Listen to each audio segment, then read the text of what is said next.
Set A of all determinants of order 3 with entry 0 और 1, मतलब 3, एक डिटर्मिनेंट है 3/3 की, इसकी जितनी भी एंट्रीज है वो 0 और 1, ABCDGHI। तो अगर आपसे कोई पूछे ऐसी कितनी डिटर्मिनेंट बनेंगे, तो 2 इंटू 2 इंटू 2, 2 की पावर 9 ऐसी टोटल डिटर्मिनेंट बन जाएंगे जिनकी एंट्री 0 और 1 होंगी। B the subset of A consisting of all determinants with value 1। B बेटा इसका एक सबसेट है जिसमें वो डिटर्मिनेंट सारे जिनकी वैल्यू 1 है। तो फॉर एग्जांपल सेट बी में, ओ सॉरी डिटर्मिनेंट हमने मैट्रिक्स सिंबल लगा दिया, डिटर्मिनेंट सिंबल कर लीजिए, ठीक, 1 1 1 0 0, ठीक। अब आप कहीं भी एंट्री कुछ भी करते रहिए, इस डिटर्मिनेंट की वैल्यू 1 ही आनी है। अब 1 लिख दीजिए, 0 लिख दीजिए, 0 1 कुछ भी करते रहिए, इस डिटर्मिनेंट की वैल्यू क्या आनी, 1 आनी है। एक और एग्जांपल देता हूं मैं, 1 1 1 0 0 1 1 1 0, ठीक। तो इस डिटर्मिनेंट की वैल्यू भी क्या आने वाली, 1 आने वाली। 1 तभी आएगी, अब ऐसा ना कर देना जल्दबाजी में आप दो रो आइडेंटिकल कर दें तो वैल्यू 0 ही बन जाएगी, ठीक है ना। इस तरीके के सेट बी में डिटर्मिनेंट्स होंगे जिनकी वैल्यू 1 आने वाली, ठीक है ना।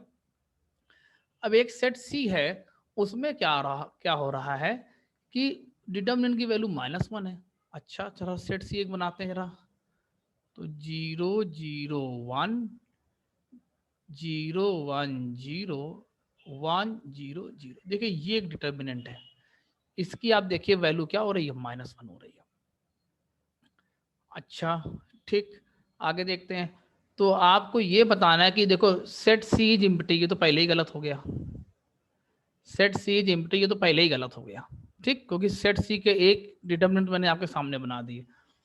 Set B has as many elements as C, इसको चेक करना पड़ेगा।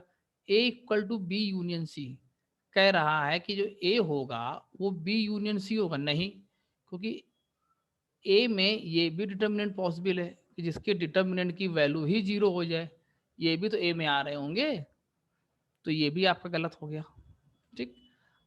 लास्ट ऑप्शन कह रहा है B has twice as many elements as C. जरा ध्यान देना, ये जो डिटर्मिनेंट्स बनेंगी ना 2 की पावर 9, तो ये सब सिमेट्रिकल फॉर्म में बनेगी। सिमेट्रिकल फॉर्म में का मतलब ये है कि अगर आपने सी में एक डिटर्मिनेंट ऐसी बनाई, तो बी में एक डिटर्मिनेंट आपकी ऐसी बन जाएगी, 1 1 1 0 0 0 0 0 0। आपने मालूम बी में डिटर्मिनेंट एक ऐसी बनाई, तो सी में आपकी एक डिटर्मिनेंट बनेगी 1 1 1 0 0 1 1 1 0। मेरी बात समझ में आई कि नहीं आ रही है? मतलब बी और सी में जो डिटर्मिनेंट्स है ना, उनके नंबर्स कैसे आने वाले हैं, सेम आने, क्योंकि ऑर्डर बिल्कुल सिमेट्रिकल बनता रहेगा। ये जो बनाने का प्रोसेस बिल्कुल कैसा रहेगा, सिमेट्रिकल रहेगा, ठीक।